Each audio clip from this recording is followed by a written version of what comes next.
Bir bor ekan, bir yo'q ekan.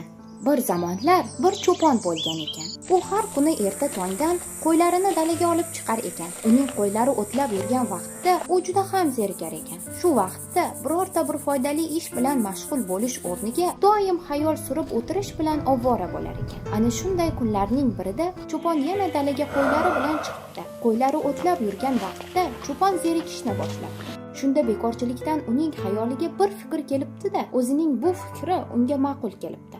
Hozir odamlar, yordam beringlar, qo'ylarimga bo'ri hujum qilyapti, deb odamlarni chaqiraman-da, ular yordamga yugurib kelib, bo'rini qidirishadi. Men esa ularning ishonuvchanliklari uchun ustilaridan rosa kulaman, deb o'yladi.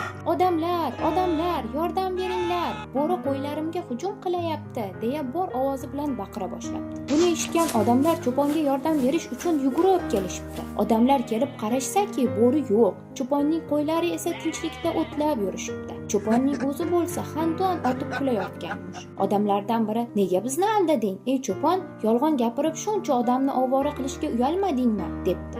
Cho'pon bo'lsa qilgan ishidan uyalmay, "Shunchalik ham laqma bo'lasizlarmi? Axir men hazillashdim-ku", deb kulibdi. Odamlar bundan xafa bo'lib, ortlariga qaytib ketishibdi. Shu voqeadan so'ng 2 kun o'tib, rostdan ham cho'ponning qo'ylariga bo'rilar hujum qila boshladi. Cho'pon odamlarni yordamga chaqiribdi. Ammo bu safar odamlar: "Cho'pon yana bizni kalaka qilmoqchi. Hozir borsak yana laqmasizlar deb ustimizdan kuladi", deb o'ylab yordamga borishmabdi. Cho'ponning hamma qo'ylari bo'rilarga yem bo'libdi. Qilgan xatosini tushunib yetgan cho'pon qilmishidan juda afsuslanibdi va odamlardan kechirim so'rabdi. "Bolajonlar, bu ertakdan sizlar ham xulosa chiqargan bo'lsangiz kerak-a? Yolg'on gapirish va odamlarning ustidan kulish eng yomon odatdir.